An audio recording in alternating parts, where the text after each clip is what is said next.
Hello everyone, welcome to my first drill session post ACL surgery. I am now 15 weeks, 5 days post-surgery, but you know, who's counting? Today I'm going to be going over some grip fighting. Specifically, I'm gonna go over 3 collar grip breaks that I like to use. I feel like this is one of the easiest things for me to drill right now because I don't have to have any knee mobility. I don't have to worry about my knee getting torqued in any way. So this is always the first thing I start with if I have some kind of knee injury. I remember doing this with my last knee surgery and it was super helpful because I need to practice this grip fighting and it's just a safe option for my knee. But I do want to say, if you had a knee surgery and you're wanting to drill, I am a professional Jiu Jitsu athlete. I am not a doctor, so you need to ask your PT. I remember having to show my PT a lot of Jiu Jitsu videos as I was just working through the things I could drill and not drill, because most of them don't really know Jiu Jitsu. So I would bring in videos and show it to them and be like, hey, like, is this safe for me to do? So if you need to use this video to maybe show them to make sure you can do it, I would do that, because first priority is to stay safe. So I just wanted to say that before getting into it, but check out these grip breaks. So all of my drills today are things I've learned in Judo, and we all know judokas are the best at grip fighting. If you ever trained with a judoka, it's almost impossible to get grips on them. So why not learn the technique straight from the source, right? So a lot of the stuff I'm going over today, I learned in Judo, and today I am drilling with Dom. Ta-da! And he has graciously agreed to be my uke and drilling partner today. He is not only a Jiu Jitsu black belt, he is a Judo black belt, double black belt. So he's gonna help me out today and I'm super excited. Yeah. Okay, so this first technique to break the grip is actually one that I like to use if I can't break the grip. Whenever you have a collar grip and they have a collar grip, you always wanna have the inside space. So this is just a drill I like to do to practice getting the inside space and then kind of using a shuck to clear their hand over my shoulder. So even if they keep the grip, I can start going in and closing the distance.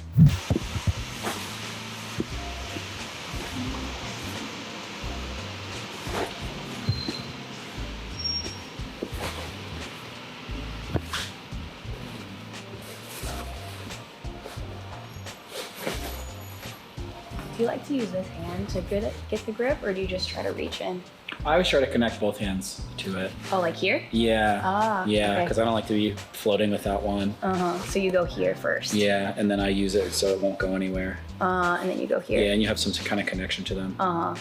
Yeah, I think another thing is when you're grabbing the collar, you want to grab it in a way that it allows your forearm to go perpendicular to their forearm. So if I go in and I grab it, you keep the grip, and I grab it really close to your neck, I can't make my forearm go perpendicular to yours. If I grab lower, now I can, you see how my wrist is kind of bending? Yeah. And now I can hit it like across. and you kind of have some space for like the wind up too.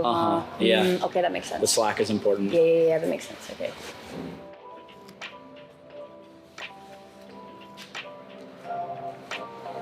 Feels good. Yeah, it feels good. I really like this one because I don't have to break their grip. Like, I'm just thinking about like clearing it off, so that I can then close the distance. Because a lot of times it feels like it's unbreakable, or I don't want to like abandon what I'm gripping to pull it off because it feels very vulnerable. So I really like this one because I can just clear it off and they can hold on tight and it's okay. It doesn't matter. It is like a constant fight to keep it off the shoulder. For sure. It's a constant fight. Like, you have to like maintain it. Just like if you're like playing guard and they're like clearing your frames, you have to replace them constantly. This is kind of a similar thing. It's not like you do it one time and now it's good forever. Like, you think about breaking 2 hands off, this is gone forever, but this is like a maintenance thing. For sure. And I know with Judo too is like, you're always fighting for the inside space, and obviously like you want this in Jiu Jitsu too. So it's like, I know when I train with Leilani, it's a constant like getting the inside space again. So this feels like an easy way to like reset it and try to get that inside space again. For sure. Because they're gonna sometimes still get the collar, but being able to like have that little like quick reset. I use it a lot when I'm training, probably the most. Yeah.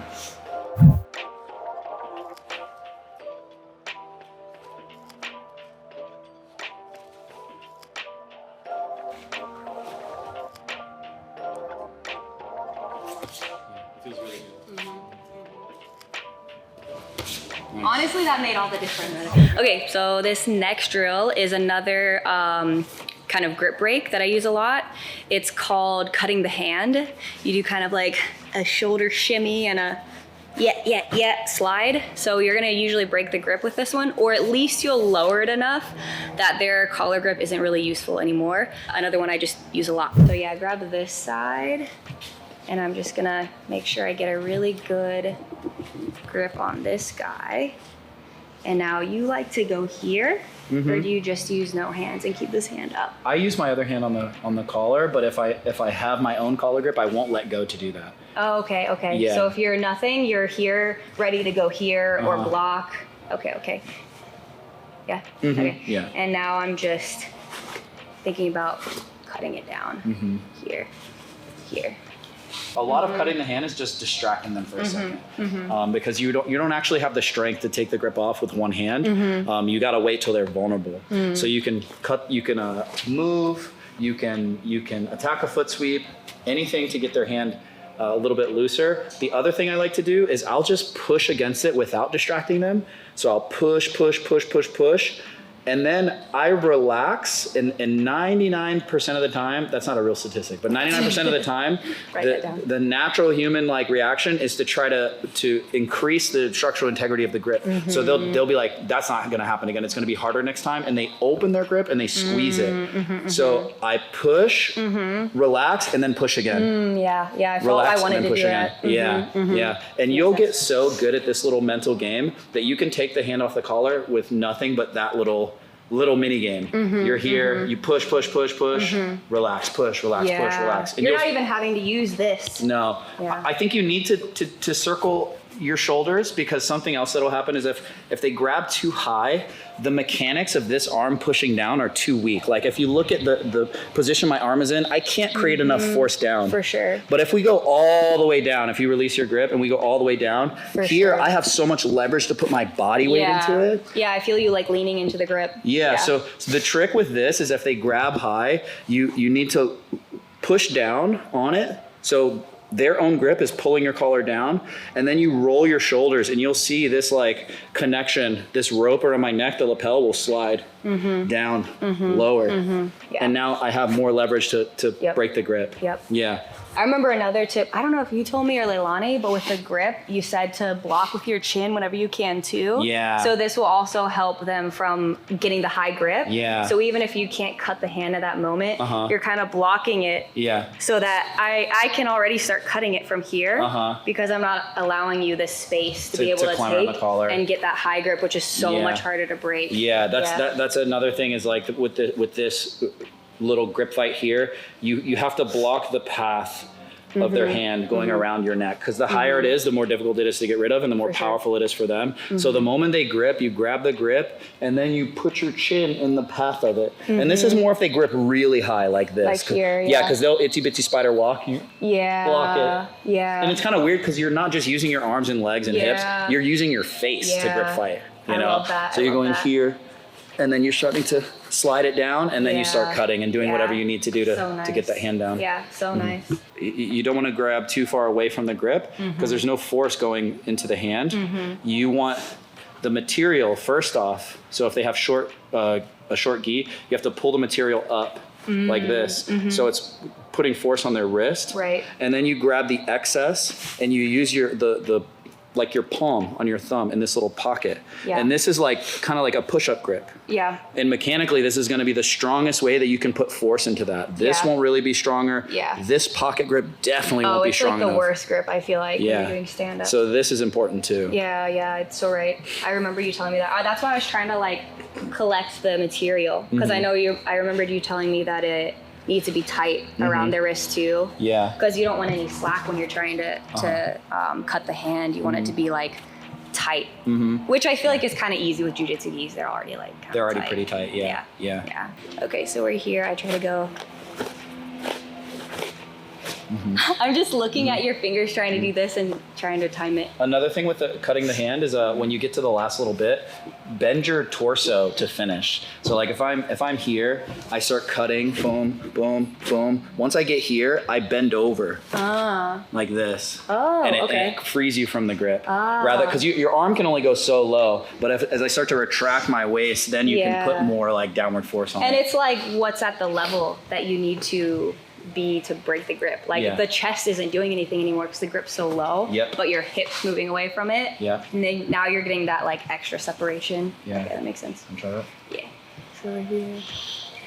Block. I get my good grip. I'm squeezing. I try to go, try to go, try to go, try to go. And now I back away. There it is. And that's when I have all the space to start moving and start setting up my throws. Thank you so much for watching my video. I just wanted to take a quick second to thank the sponsor of this video, King's Kimonos. I have been using their gi for years. I think they've been around since 2011. So they have super high quality gis. They know what they're doing, a lot of years of experience. I know it can be very overwhelming to find a good fitting gi and to know whether or not it's good quality. So I'm just here to say King's Kimonos is that. I've been sponsored by them, I think, for 3 years now, and I absolutely love their gis. So if you are looking for a gi, go ahead and check them out. I actually have a promo code. It's Heather15, so check it out. This third collar grip break that I'm going to drill is just a very basic double sleeve grip break. So with this grip break, Dom was just telling me this. He was telling me the situation that you would want to use this grip break, because to be honest, when I'm doing judo, I haven't used it a ton because I feel like I'm thinking about using it when we both already have grips. And I don't feel safe to use it then because I'm sacrificing the control I have to start looking to break this grip. And this is where I feel like Dom's gonna attack me and throw me. And now I don't have any control. So I always think about with the grip fighting, I wanna make sure they don't get grips on me and I can get my grips. That's like the goal, right? That's perfect scenario. The second thing I'm thinking is just having more grips than them, right? So if I have a collar, he has a sleeve, I wanna try to get more grips, right? Basically, you wanna try to have more grips than they do. Or you at least want to have the same amount of grips. So if I just had a collar, Dom had a collar and a sleeve or something, I want to also get a sleeve. I just want to have at least the same amount of control. And then if we both have the collars like we are right now, if I can, I want to try to get a high collar grip, because now even though we both have collar grips, at least I have a stronger collar grip. Having a higher collar grip is stronger because you have more control over their upper body when it comes to trying to execute your throw. So for instance, if I have we go extremes, I have a really low collar grip, this is like comically low, and she has a really high collar grip. If I went in for an Asoto battle, right, I hook behind her and I'm trying to bring her upper body to the ground, my low collar grip does not exert force on her shoulders. Her high collar grip is gonna drive me down and I'm gonna lose, okay? And if you go the opposite, I go really high and she goes really low, when we hook in, I'm more leveraged and I'm prepared to win the battle. So that's why this is more important. And then it's obvious why having more grips is gonna be better. You cut the hand off, they don't have a grip on you and you have two, you're gonna do well. For sure, for sure. But yeah, so with this double sleeve grip break, you wanna use this when no one has any grips and they go in and grab your collar. Now this is the time where you can use two sleeves to address this grip, and it actually makes sense to, you know, have both hands doing the same thing. Whereas before, if I have a collar control myself and then I let go of that, this just doesn't make sense, because look, now he's got two grips. I'm making two grips, but this is not an attacking grip. I'm just trying to defend and get the grip off. He has two grips that he can use to attack me. So this is when I'm gonna get thrown. So this is a good one to practice, I think, to make sure you are addressing the grip right away, right? So it's a good one to practice, I think, with your partner, just grabbing the collar and getting used to immediately popping the grip off, so that you will do that when you're training and you're not even gonna be thinking about it. Whenever I do this grip break, I like to make sure I get a really strong grip here, and I like to push in a little bit and then pop it away. Yeah, I would say the really strong grip is both sides of the sleeve rolled into your fingers, and then your palms are going to push the material into their wrist, so that it's kind of like their wrist is in a vice, like this. And then again, like with the cutting the hand, you pull it as high up on this lever as you can get it, so as close to their hand as you can. Roll it and then vice grip it with the material, and now you can pull it in and start to break, and that's the strong grip, like a double hand pinch here. Yeah. Do you ever try to go here and break it this way? Because I feel like this is strong, but I want to have this grip to, you know, keep them from re-grabbing. And I feel like sometimes this, then switching to this can be difficult. I don't mind it because I have two hands on the grip. Okay. So when I break, I push this down. I still have one hand on, and my other hand can work. And now I have what I want. I see. Yeah, and this, like, you can drag this. Yeah. You know, you can do a lot with this. Another thing about doing this one is as they're reaching, so if you go back, as their hand is coming in, they're expecting your collar to exist in this space right here. Okay? So as they're coming in, it helps to move your body back, and it weakens their grip before they've gotten it, because now it's further out of their hand, right? So feel when you just grab from here, it's nice, and then feel, you see what I'm saying? That's big detail, and sometimes you can catch the hand before they even set their grip. You know, it just makes it travel longer. It's more predictable. Yeah. Yeah, because you didn't even get the grip fully that time. Nice. Okay. So I hope that was helpful for you. I really enjoyed doing that session with Dom. I really appreciate him for taking the time to show me some stuff. He is super knowledgeable. He actually has a course out right now, Judo for Jiu Jitsu. So if you are interested in learning more Judo, definitely check that out. He's top level, very good instructor. So I really appreciate him helping me out. And I hope you guys enjoyed that. I will see you next time.